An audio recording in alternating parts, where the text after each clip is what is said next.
Hello, hello, bonjour à toutes, bonjour à tous et bienvenue dans ce podcast Cœur à cœur avec Dieu. Chaque jour, laisse Dieu te parler au travers de sa parole. Dans ce podcast, nous partagerons des exhortations brèves, puissantes et guidées par l'amour pour t'aider à méditer les Écritures profondément, verset après verset, pour t'aider à guérir, à être éclairé, affermi, mais surtout, faire la rencontre de Dieu telle que tu ne l'as jamais connu, afin de vivre une relation intime et vivante avec lui. Alors installe-toi bien, dispose ton cœur, dispose ton environnement, dispose tes pensées. Nous entrons dans sa présence.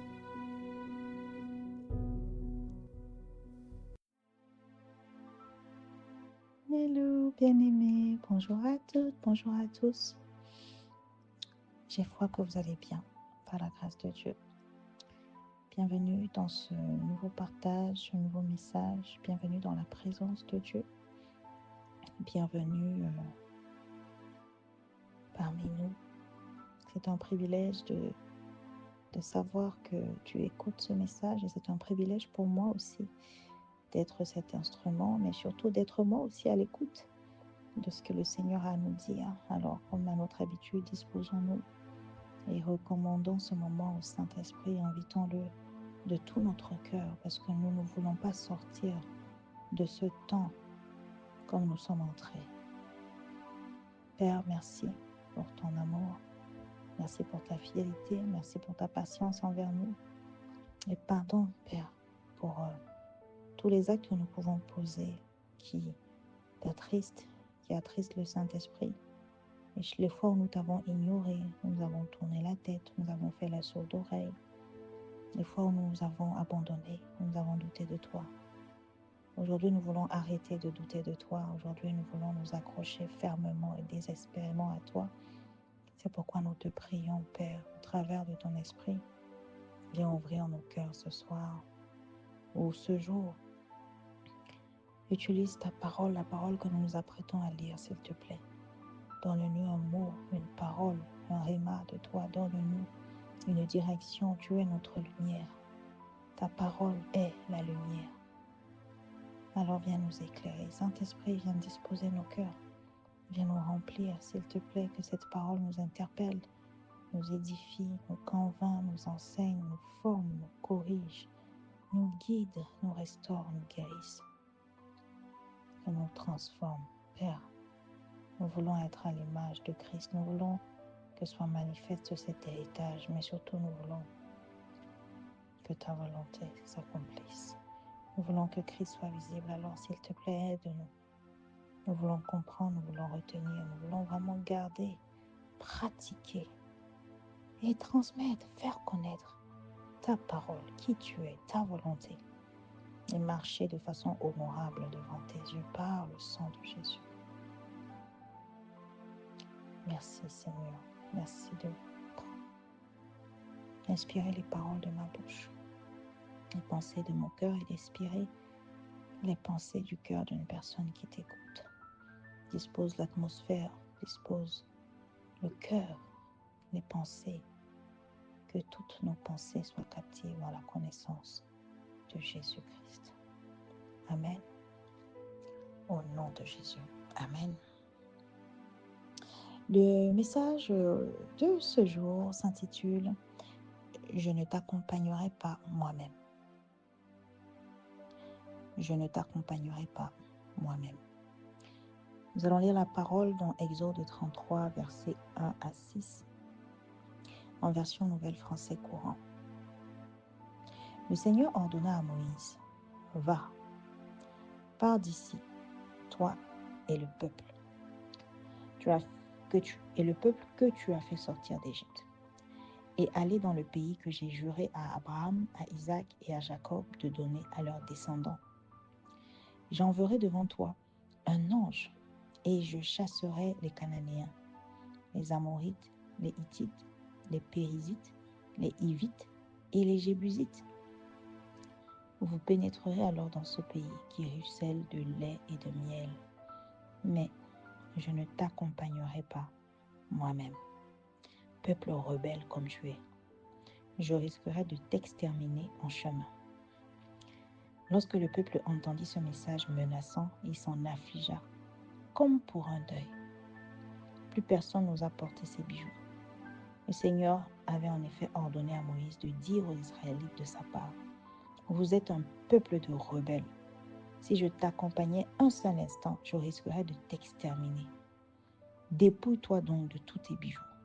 Je verrai ensuite comment te traiter. » Dès qu'ils quittèrent le mont Horeb, les Israélites cessèrent de porter leurs bijoux. Amen et Alléluia.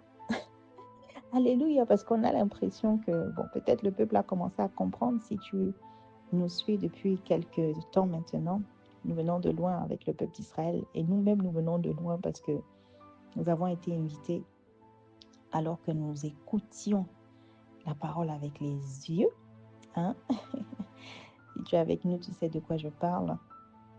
Eh bien, nous nous sentons concernés à chaque fois que nous lisons la parole. Alors, nous aussi, nous devons pouvoir nous dire aujourd'hui avec tout ce que le Seigneur nous a révélé, nous venons de loin. Alors, est-ce qu'à ce stade, nous avons enfin compris ce que le Seigneur nous ordonnait depuis, ce que le Seigneur demandait depuis? Est-ce qu'à ce stade, nous avons enfin décidé, bien-aimés, d'obéir, de ne plus résister à la parole, de se plier, de s'humilier, de se repentir, mais surtout de reconnaître l'autorité de Dieu? Est-ce que nous avons reconnu que nous avons besoin de lui et que c'est lui qui donne, qui fait toutes choses? Ou est-ce que nous sommes encore entêtés malgré le veau d'or?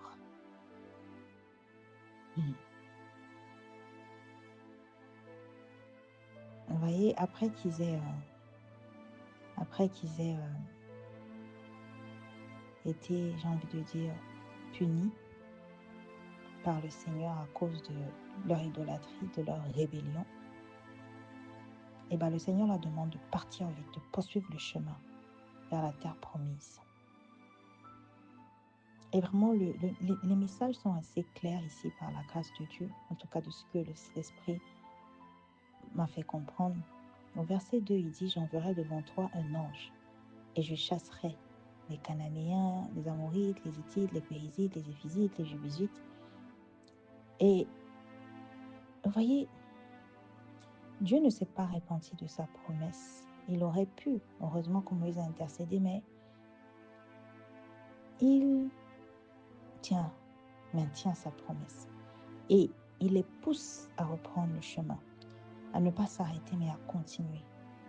Malgré le gros stop à cause de l'idolâtrie, il dit allez, et il rappelle, allez dans le pays que j'ai juré à Abraham, Isaac et Jacob de donner à leurs descendants. En fait, lorsqu'on écoute le Seigneur parler dans sa parole, on se rend compte que c'est un Dieu qui est toujours en train de...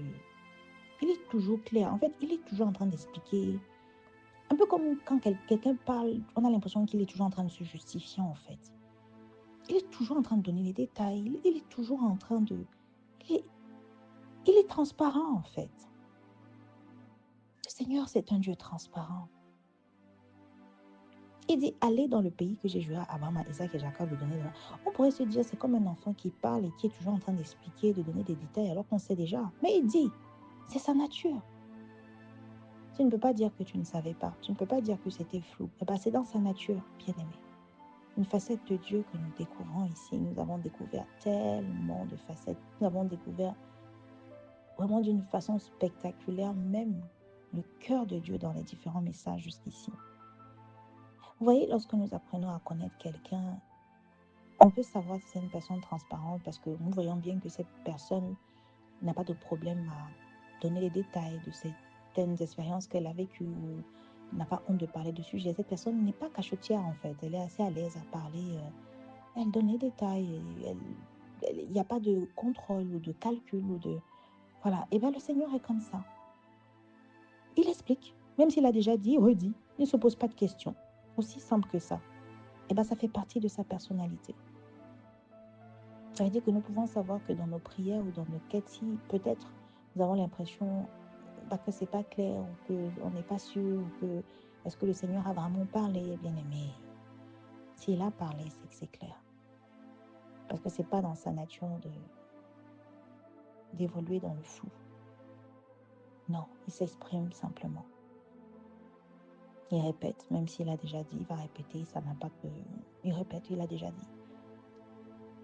Ça voudrait dire que ce serait peut-être nous, encore une fois, qui n'avons pas compris, qui n'avons pas accepté, qui avons été distraits par rapport au message, à sa réponse. J'enverrai devant toi un ange et je chasserai. Oui, il dit toujours ce qu'il va faire. Depuis le départ avec Moïse, il le fait. Il va chez Pharaon, il sera entêté, j'endurcirai son cœur, j'enverrai des plaies, etc. Mais nous avons aussi notre révélation ici, bien-aimés. Sur le chemin vers la promesse, regardez, le Seigneur ne les abandonne pas. Ce n'est pas un Dieu qui, parce qu'il est en colère, déjà, ce n'est pas un Dieu qui garde rancune. Parce que tout de suite, il leur dit, va, pars d'ici, toi et le peuple. Il a dit, je vais vous châtier. Dans le verset précédent, il est écrit au verset 35 du chapitre 32, le Seigneur frappa les Israélites. Il ne garde pas, en fait. Il leur a fait payer les conséquences de leur acte, parce que la parole déclare qu'on ne se moque pas de Dieu. Tout ce que vous aurez semé, vous le récolterez. C'est juste son principe, sa loi qui s'est appliquée. Mais vous voyez, il ne décide pas ensuite, une fois que les choses ont été rétablies finalement, en fonction de cela. Il n'est pas en train de cumuler tout ce que tu as fait. Alors, je ne sais pas à qui je parle ici. Si tu sais qu'il y a des choses que tu as fait contre le Seigneur, tu as peut-être de la culpabilité en toi par rapport à ces choses passées, sache que si tu as demandé pardon, si tu t'es repenti, bien-aimé, la Bible déclare, c'est dans 2 Corinthiens 5 au verset 17, il me semble, ou 1 Corinthiens 5 au verset 17, voici toutes choses anciennes sont passées, voici toutes choses sont devenues nouvelles. Le Seigneur que nous servons, le Père que nous avons, ce n'est pas un Père rancunier. Il n'est pas là à compter toutes les fautes que tu as faites. Il n'est pas là à regarder à tout ce que tu as fait, à te dire, regarde, maintenant comme tu as fait ça, tu ne vas plus aller. Non, il n'est pas comme ça. Il est vraiment factuel et aligné sur ses principes. Tu as été rebelle, tu vas payer les conséquences. Maintenant que tu as payé les conséquences, c'est fini. Il ne va pas revenir dessus. En tout cas, il ne va pas utiliser cela pour modifier une promesse qu'il a eu à faire. Non. Si tu as allé au-delà de ses préceptes, comme on a vu l'idolâtrie, il peut annuler sa promesse. Mais quand tu te réponds, c'est OK. Quand tu as déjà assumé les conséquences de tes actes, d'une manière ou d'une autre, ou que tu t'es repenti, c'est OK. Il ne va pas garder. Alors, je ne sais pas quel rapport tu as avec ce que je suis en train de dire, mais c'est OK, c'est passé en fait, bien-aimé. Si tu as parlé au Seigneur, tu as demandé pardon, tu t'es humilié, tu t'es repenti, c'est OK, va de l'avant, va, pars de là. Le Seigneur te dit, va, pars de là. Mets-toi sur le chemin où il t'avait mis. Continue ta quête vers la promesse. C'est OK, il n'y a plus d'histoire. Et la deuxième chose que le Seigneur te dit, il ne t'abandonne pas en fait. Au-delà de ne même pas t'abandonner, il envoie quelqu'un qui va te précéder. Tu n'es jamais seul, jamais de jamais. Mais regardez bien aimé, il dit, mais je ne t'accompagnerai pas moi-même. Peuple rebelle comme tu es, je risquerai de t'exterminer en chemin. Bien-aimé, le Seigneur te dit, va, continue, je ne t'abandonne pas, mais je ne serai plus avec toi. Je te précède, je ne t'abandonne pas, mais je ne viens pas moi-même avec toi. Pourquoi? Parce qu'en fait, tu n'as pas respecté mon autorité initialement. Toutefois, pour te préserver, parce que je me connais, je suis trop saint, je suis trop pur. Je suis un roi, je suis un seigneur, je ne tolère pas le péché autour de moi. Je ne pourrais pas le supporter, je ne pourrais pas. Le Seigneur est en train de nous révéler ici son cœur. Le Seigneur a horreur de la rébellion. Il a horreur d'un cœur rebelle. Il a horreur d'une attitude rebelle. Il a horreur du péché en fait qui persiste et qu'on entretient. Il a horreur de ça. Il a tellement horreur de ça. En fait, c'est tellement incompatible avec sa nature qu'il pourrait nous exterminer tellement il a horreur du malheur, du péché.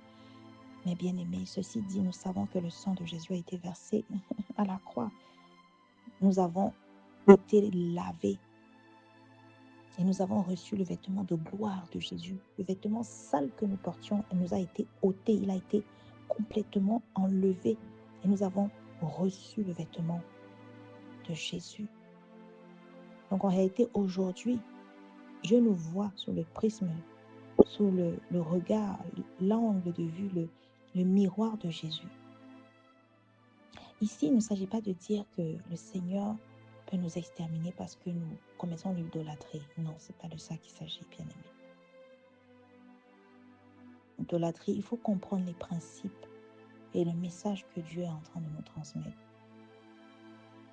L'idolâtrie, c'est le péché le plus grave aux yeux de Dieu. Je suis le Seigneur ton Dieu, tu n'auras pas d'autre Dieu que moi. C'est d'abord qu'il faut le comprendre. Donc, en base 0, ça veut dire qu'on doit d'abord fuir l'idolâtrie, telle que la parole le demande. Point. Avec la conscience que le sang de Jésus a été versé. Nous devons ensuite nous dire, nous sommes dans une relation, nous apprenons à connaître le Seigneur. Comme une personne avec qui on peut parler et qu'on apprend à connaître. Nous savons maintenant que Dieu est allergique à la rébellion. Il est allergique. C'est-à-dire que, imagine quelque chose que tu détestes le plus qu'une personne soit ou te fasse. Tu ne supportes pas cela à côté de toi. Et bien dis-toi que le Seigneur, c'est la même chose vis-à-vis de l'idolâtrie, de la rébellion et du péché. Et tellement il a horreur de ça que, en fait, il pourrait t'exterminer. Et c'est pour ça que comme il est bon, il ne peut pas, en fait. Tu as l'assurance aujourd'hui que Dieu ne peut pas te laisser seul. C'est impossible. Tu n'es jamais seul. La parole le déclare ensuite. Je serai avec vous jusqu'à la fin du monde. Il y a plusieurs passages dans la Bible qui le confirment que nous ne sommes jamais seuls. Lorsque le Jésus a parlé du Saint-Esprit, je vous enverrai l'Esprit de Dieu. Il sera en vous et avec vous pour toujours. Dieu a toujours, dans sa parole, été clair sur le fait que dans sa volonté, dans ses plans, dans sa manière de fonctionner, dans son être, il ne peut pas, il ne nous laisse, ce n'est pas dans ses plans, ce n'est même pas envisageable pour lui de nous laisser seuls. Donc quand ce n'est pas lui-même qui est là, à cause de nous-mêmes, bien-aimés, le Seigneur est en train de dire ici, si même je peux avoir tendance, ou du coup ici mon esprit, parce que ici du coup on parle de l'esprit qui est avec nous, peut avoir tendance à être comme éteint, ou on peut avoir l'impression qu'il n'est pas là, il est là, c'est juste qu'il est éteint parce qu'on l'a attrissé certainement, c'est toujours à cause de nous. Il s'agit ici de prendre conscience de notre responsabilité dans la perception, dans la présence manifeste, donc active de Dieu au travers de son esprit, avec nous. Et c'est pourquoi il envoie un ange, mais lui-même ne peut plus. Il ne peut plus, bien-aimé. C'est une sensibilisation à prendre très au sérieux le péché que nous tolérons, l'idolâtrie avec laquelle nous flirtons. Cela éloigne la présence de Dieu. Il est trop pur, il est trop saint pour rester en présence du péché, de l'idolâtrie ou de certaines choses. Nous devons avoir la conscience aujourd'hui de qui il est, bien-aimé. Nous sommes là pour aller au-delà de la loi de Dieu, du principe de Dieu, de la parole de Dieu dans le sens les histoires, les récits. Nous sommes là pour aller au-delà. Nous voulons arriver au niveau de méditation où nous découvrons le cœur de Dieu, où nous découvrons qui est Dieu, où nous apprenons à le connaître au travers de sa parole.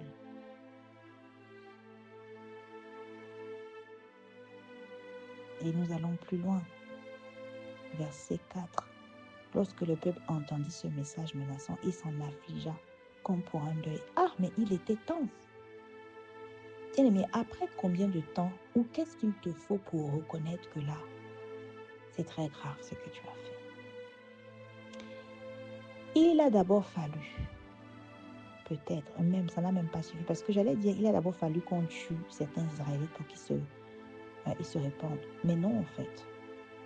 Parce que Moïse a ordonné l'extermination de ceux qui n'étaient pas venus près de lui verset 26, chapitre 32, montrant qu'ils aimaient le Seigneur et qu'ils se répandaient en fait de veau d'or. Les autres ne se sont pas répandus à ce moment-là, regardez. Ils avaient déjà bu le veau d'or écrasé, consumé. Ils n'ont pas accepté de monter vers Moïse, donc ils ont clairement dit « Je ne t'aime pas, Dieu », parce qu'ils n'ont pas choisi le Seigneur. Moïse a dû supplier, intercéder. Dieu a dû les frapper. Et c'est seulement quand Dieu maintenant dit qu'il se retire qu'enfin, ils pensent qu'il est peut-être temps de s'humilier, de déchirer leur cœur, de s'affliger. Combien de temps te faut-il, bien-aimé, pour te prosterner devant le Seigneur et pleurer et supplier de repentir, bien-aimé? Combien de temps te faut-il? Ils ont mis du temps. C'est long.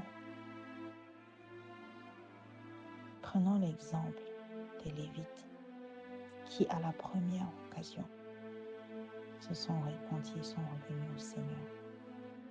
Ne soyons pas de ceux qui laissent le temps passer après avoir eu l'information que le Seigneur a été heurté, blessé, humilié, rabaissé, contrarié. Ne soyons pas de ceux qui attendent la dernière sentence pour réaliser que ce que nous avons fait est grave, pour réaliser que nous avons déshonoré Dieu. Bien-aimé, ça n'a pas besoin d'être beau. À la moindre chute ou au moindre pas qui offense le Seigneur, bien-aimé, soyons promptes instantanément à nous repentir. Alors quelqu'un me dirait, oui, mais je vais à chaque fois demander pardon. Non, justement. Tu vas demander pardon, mais en réalité, le but de cette attitude, c'est que ce soit tellement fort au-dedans de toi que tu es en train d'attrister le Seigneur, que tu ne pratiques simplement plus ce péché. Je me parle à moi-même, ce n'est pas évident, bien-aimé, mais c'est notre cible. Parce que le Dieu que nous servons, nous voulons sa présence, mais il ne peut pas rester au milieu du chaos, de l'idolâtrie, du péché. Nous aurons beau prier, demander à ce qu'il vienne. Je ne sais pas à qui je m'adresse. Mais si tu sais que tu es dans l'idolâtrie, un péché, ou que tu es dans la rébellion, le Seigneur t'a déjà parlé, tu refuses, tu luttes, tu résistes avec lui, ça ne concourt pas, ça ne privilégie pas sa présence parce qu'il est trop saint. Le message, c'est vraiment de comprendre que Dieu est trop saint en fait. Il est beaucoup trop saint. C'est à nous de supplier sa miséricorde, qu'il fasse grâce. Que cette sainteté que nous avons déjà reçue arrive à manifestation pour favoriser sa présence manifeste. Oui, le peuple s'est rendu compte tard. Regardez, on dit, lorsqu'ils ont entendu ce message menaçant, il a fallu des menaces dont le fait que les autres soient morts, le fait que le Seigneur les châtie, ça n'a pas suffi. Il a fallu qu'on attaque leurs bijoux. Regardez. Il a fallu que Dieu lui-même décide de se retirer. Ils ont compris qu'ils avaient poussé le bouchon un peu loin. Il a fallu qu'ils voient qu'ils risquent de se retrouver seuls. Parce qu'au fond, on peut imaginer plusieurs pensées en fait, quand ils ont accepté là finalement de s'affliger comme pour un deuil, de demander pardon finalement au Seigneur. Est-ce que c'est parce qu'ils ont eu peur de se retrouver seuls, parce que le Seigneur a dit qu'il ne sera plus là lui-même?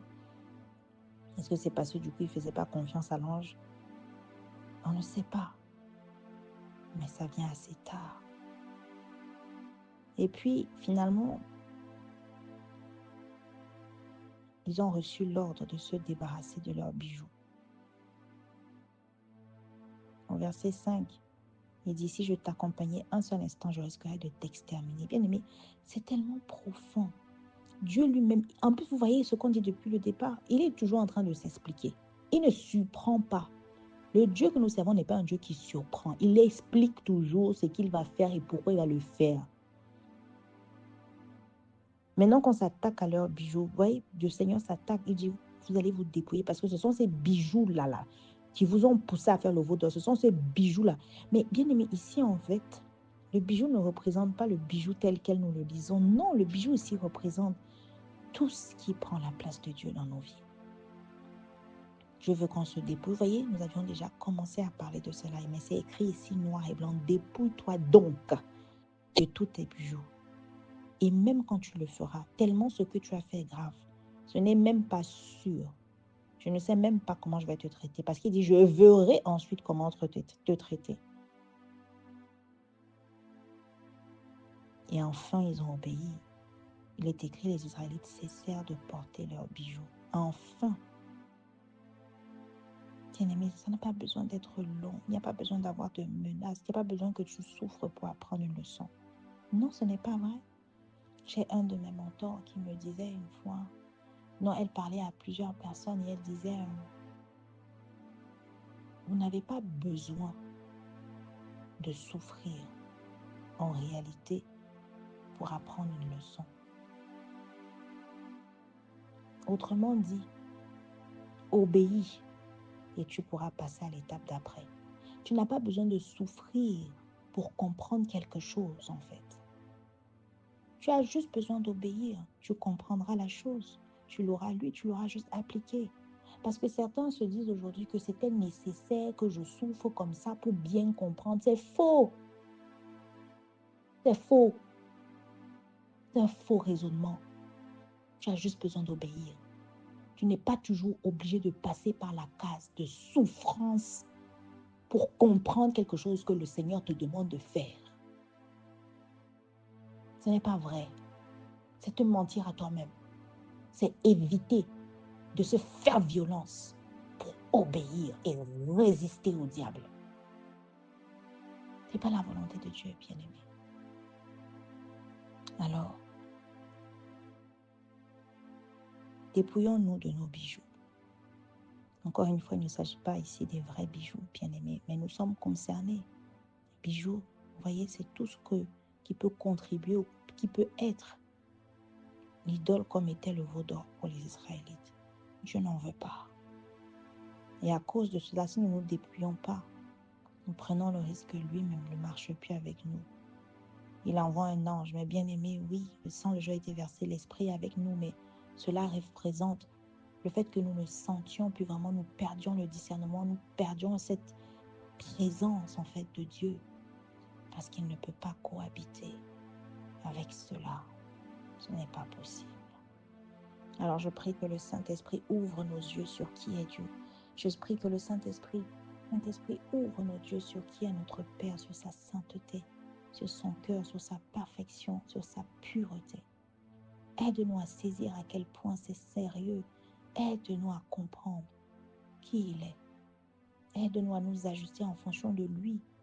Et nous ne lui demandons pas de s'ajuster à nous. C'est lui qui est pur. Nous voulons que cette pureté qui est l'héritage, cette sainteté que nous avons reçue dans l'héritage en Christ, puisse se manifester. Alors Saint-Esprit, nous soupirons après toi. Toi qui es le seul mandaté pour nous aider sur cette terre. Notre meilleur ami, aide-nous à ne pas t'attrister. Aide-nous à ne pas t'éteindre.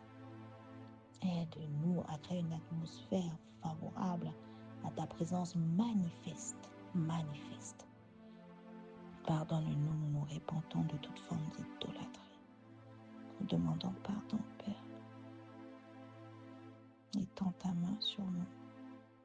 Marche avec nous toi-même en permanence par le sang de Jésus. Nous ne voulons pas attendre les menaces, nous ne voulons pas attendre le pire pour comprendre, pour obéir. Non, amène-nous à une dimension d'obéir promptement, avec joie. Aide-nous à nous débarrasser de ces idoles de nos vies. Montre-nous ce que c'est dans nos vies. Si nous ne savons pas, si c'est ignorance, ouvre nos yeux, s'il te plaît. Nous voulons que nos vies te glorifient. Nous voulons marcher main dans la main avec toi. Nous voulons t'honorer, Père. Car tout ce que nous sommes, c'est toi. Tout ce que nous avons, c'est toi. Alors utilise ce souffle de vie pour que ta renommée se répande, que ta puissance irrésistible soit reconnue. Au nom de Jésus-Christ, nous avons prié avec foi et avec action de grâce.